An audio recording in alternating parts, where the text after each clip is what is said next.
Good afternoon students.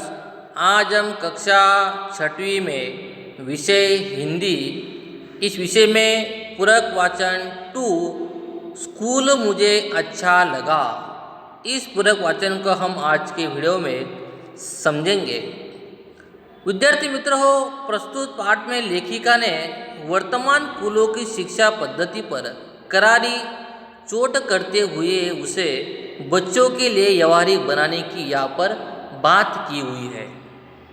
तेत्सुको कुरोयानागी एक जापानी लेखिका है। कहाँ की है? जापान की। तेत्सुको कुरोयानागी। इनका जन्म टोक्यो नाम के शहर में हुआ था। इनके पिता एक सम्मानित वायलिन वादक थे। इन्होंने टोक्यो कॉलेज से ग्रेजुएशन भी किया था। इनकी एक पुस्तक है तोत्तो चान, जो एक विश्व प्रसिद्ध कृति है जिसकी दुनिया की अनेक भाषाओं में अनुवाद भी किया हुआ है। यह दिया गया पाठ इस पुस्तक का ही एक छोटा सा अंश है, एक पार्ट है। कौन सा पुस्तक में से लिया गया है? तोत्तो चान। चलिए हम इस पूरक वाचन को समझते हैं। जब तोत्तो चान ने नए स्कूल का गेट देखा तो वो ठिठक गई। क्या हो गई? ठिठक गई।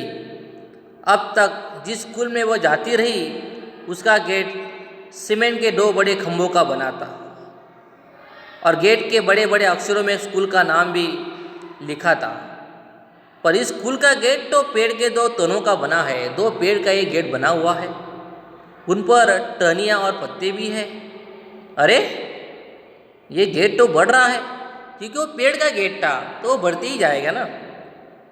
ये तो बढ़ रहा है। तोत्तो चान ने कहा, ये बढ़ता जाएगा और एक दिन शायद टेलीफोन के खंभे से भी ऊंचा हो जाएगा, क्योंकि वो पेड़ है। गेट के 2 खंभे असल में पेड़ ही थे जिनकी जड़ें मौजूद थी। कुछ और पास पहुंचने पर तोत्तो चान ने अपनी गर्दन टेढ़ी कर स्कूल का नाम पढ़ना चाहा। तने पर टंगी नाम की तख्ती की हवा से टेढ़ी हो गई थी। तो मो ए गा कुएन। तोत्तो चान माँ से पूछना चाहती थी कि तो मो ए का मतलब क्या होता है।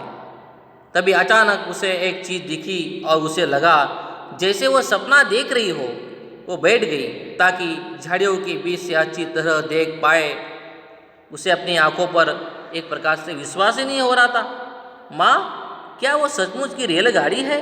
देखो, वहाँ स्कूल के मैदान में स्कूल के कमरों की जगह रेलगाड़ी की 6 बेकार डिब्बे काम में लाए जाते थे। तोत्तो चान को लगा ऐसा तो सपना में ही होता होगा। रेलगाड़ी में स्कूल है? जो स्कूल है, रेलगाड़ी में स्कूल है।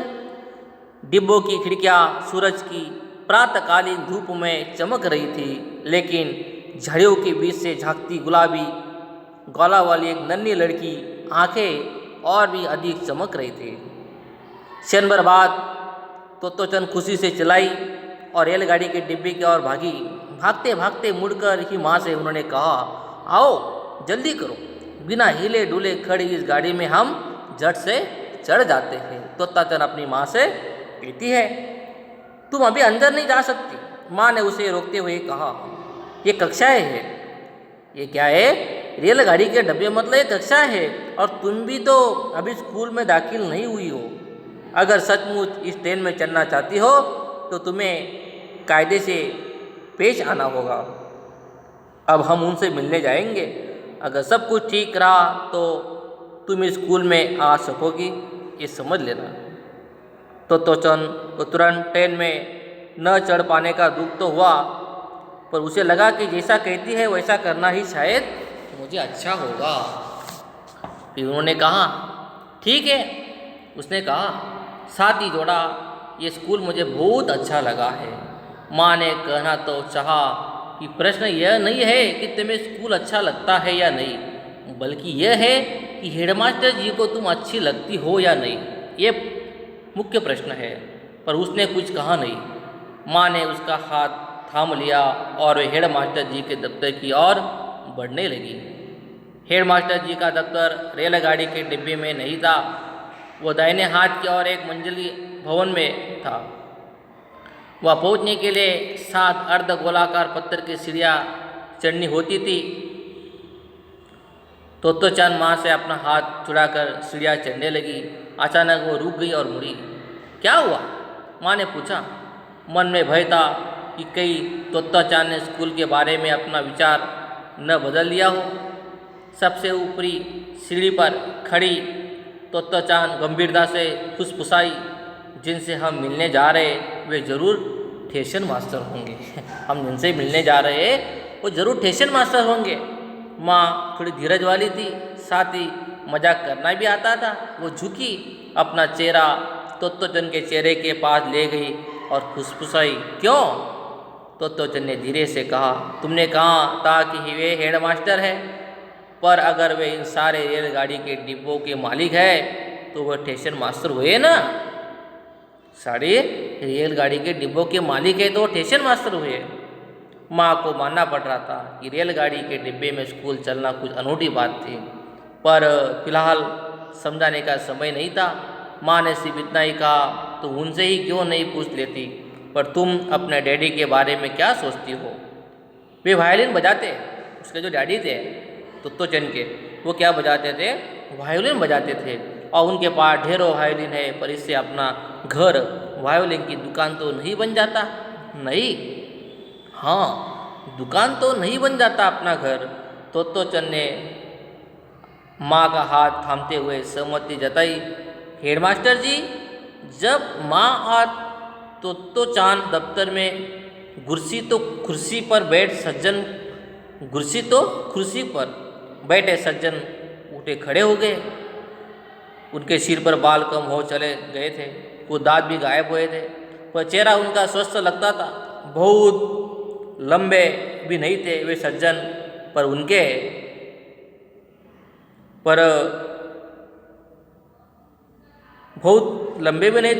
कंधों और बाहों में मजबूती बहुत लगती थी।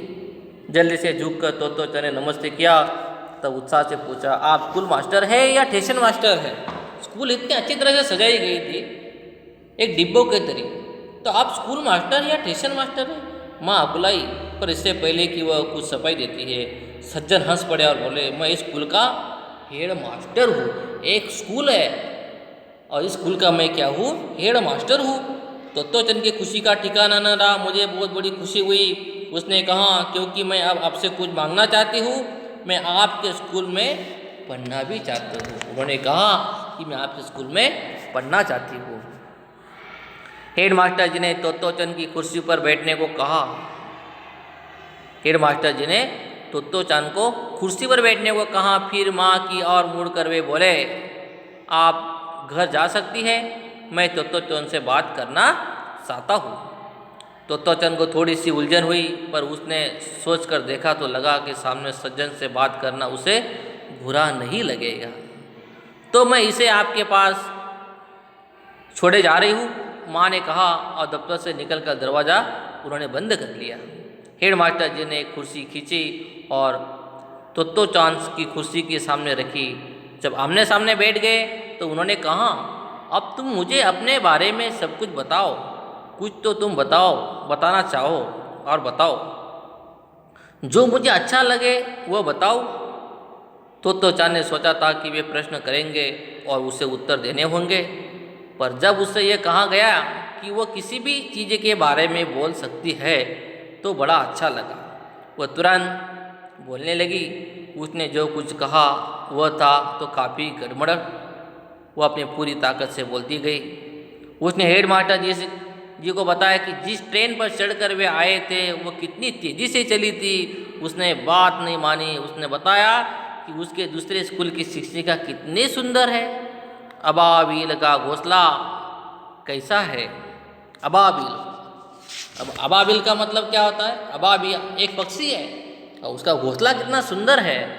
उसका बुरा कुत्ता राकी कैसे कैसे करिश्मा दिख सकता है।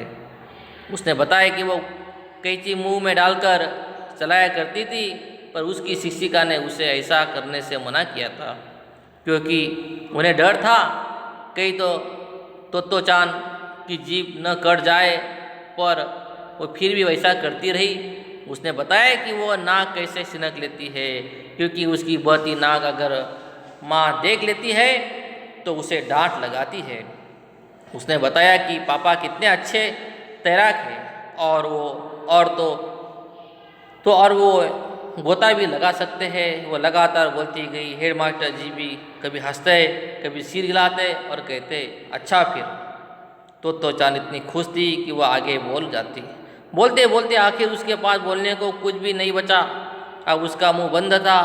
वह अपने दिमाग पर जोर डाल रही थी, सोच रही थी कि आगे क्या करें। वो सोचने लगे कि हम अभी आगे क्या कहें। मुझे और कुछ बताने को तुम्हारे पास क्या कुछ भी नहीं है? हेडमास्टर जी ने उसे पूछा। ऐसे में चुप रहना कितने शर्म की बात है। तो चांद ने सोचा कितना अच्छा मौका है, क्या वो किसी भी चीज़ के बारे में और कुछ भी नहीं बता सकती। उसने मन ही मन सोचा। अचानक उसे कुछ सूझा और हाँ, वो अपनी फ्रॉक के बारे में बताएगी जो उसने पहन रखी है। वैसे उसके ज़्यादातर कपड़े माँ ही सीती थी, पर वह फ्रॉक दुकान से उन्होंने खरीद लिया है। जब भी वह दोपहर के बाद स्कूल से घर लौटती थी तो अक्सर उसके कपड़े फटे होते थे। माँ को समझ ही नहीं आता था कि वे ऐसे कैसे फटे होंगे। उसने हेडमास्टर को बताया कि ऐसा कैसे हो जाता है। असल में उसके कपड़े इसलिए फटे थे क्योंकि वो दूसरों के बगीचों में झाड़ियों के बीच में घुसती थी, इसी कारण से। साथ ही वो खाली ज़मीन के चारों ओर लगे कंटीले तारों के नीचे से भी घुसती थी। इसलिए आज सुबह जब तैयार होने की बारी आई तो माँ की सिली हुई सारी फ्रॉक पर लाल और सलेटी रंग के चेक बने थे। कपड़ा जर्सी का है। फ्रॉक इतनी बुरी भी नहीं है, पर माँ को लगता है कि कॉलर पर कड़े लाल फूल फूल है। माँ को कॉलर पसंद नहीं है। तो चांद ने कॉलर उठाकर हेडमास्टर जी को कहा और दिखाया और बताया। लेकिन इसके बाद खूब सोचने पर भी तो चांद को कुछ और न सूझा। उसे इस बार कुछ दुख हुआ। लेकिन तभी हेडमास्टर जी उठकर खड़े हुए। उन्होंने प्यार भरा सा हाथ उसके सिर पर रखा और कहा, अब तुम स्कूल की छात्रा हो। अब क्या है? तुम इस स्कूल की छात्रा हो, एक विद्यार्थिनी हो। ठीक यही शब्द थे उनके। और उस समय तो चांद को लगा कि वह जीवन में पहली बार किसी ऐसे व्यक्ति से मिली है जो उसे सचमुच में अच्छा लगता हो। असल में इससे पहले किसी ने उसे इतनी देर बोलते हुए नहीं सुना था। और तो और उसे सुनते समय हेडमास्टर जी ने एक बार भी जमाई नहीं ली थी। नहीं उनके चेहरे पर अरुचि का भाव आया था। शुरू से अंत तक उन्हें सुनना इतना अच्छा लगा कि जितना कि उसे बोलना था। मतलब उस लड़की को, उस हेडमास्टर को बोलने से बहुत अच्छा लगा। इस दिन से पहले या उसके बाद किसी वयस्क ने तो चांद की बात इतने लंबे समय तक नहीं सुनी। और पिछली शिक्षा को यह जानकर भी आश्चर्य होता है कि एक साल की लड़की लगातार 4 घंटे बोलने का मसाला भी जुटा सकती है। हेडमास्टर जी के सामने वह अपने आप को सुरक्षित महसूस कर रही थी। वह बहुत खुश थी। वो हमेशा के लिए उनके साथ ही रहना चाहती थी। वे भावनाएं थी। तो जन के उस पहले दिन हेडमास्टर सोसाकू कोबायाशी के बारे में। सौभाग्य से हेडमास्टर जी की भावनाएं भी उसके प्रति ठीक ऐसी ही थी। अब हेडमास्टर जी तो चांद को वह जगह दिखाने ले गए जहाँ बच्चे दोपहर का खाना खाते थे। हम ट्रे में नहीं खाते, उन्होंने समझाया, बल्कि सभागार में खाते हैं। सभागार उन सीढ़ियों के ऊपर था जिन्हें चढ़कर तो चांद पहले आई थी। जब वे वहाँ पहुँचे तो बच्चों हल्ला करते हुए मेज व कुर्सियाँ उठा खिसका कर उन्हें एक गोल घेरे में लगा रहे थे। वे सभागार के कोने में खड़े बच्चों को देखते रहे। तो चांद ने हेडमास्टर जी के जैकेट का किनारा खींचा और पूछा, बाकी बच्चे कहाँ हैं? उन्होंने पूछा कि बाकी बच्चे कहाँ हैं? बस इतने ही हैं जितने यहाँ मौजूद है, उन्होंने उत्तर दिया। बस इतने ही? तो जन का विश्वास नहीं हुआ। उसके पिछले स्कूल की एक कक्षा में जितने बच्चे थे केवल उतने ही बच्चे यहाँ अभी मौजूद है। आपका मतलब है कि पूरे स्कूल में करीब 50 ही बच्चे हैं। कितने बच्चे हैं? 50 ही बच्चे हैं। हाँ, बस इतने ही हेड मास्टर जी ने कहा। जब सारे बच्चे बैठ गए तो हेड मास्टर जी ने जानना चाहा कि हर एक बच्चा खाने में समुद्र से और कुछ पहाड़ से लाया है या नहीं। हाँ जी, बच्चों ने अपने अपने डिब्बे खोलते हुए एक शोर में कहा, जरा देख तो क्या क्या लाए हो तुम लोग। हेड मास्टर जी ने मेजों के घेरे में घूमते हुए कहा कि तुम क्या लेकर आए हो। बच्चों के डिब्बे में हेड मास्टर ने झांका और बच्चे खुशी से किलकरिया मार रहे थे। वाह, क्या मज़ा है, तो चांद ने सोचा। पर कुछ समुद्र से और कुछ पहाड़ से क्या मतलब होगा। कितना अलग है ये स्कूल, पर है अच्छा।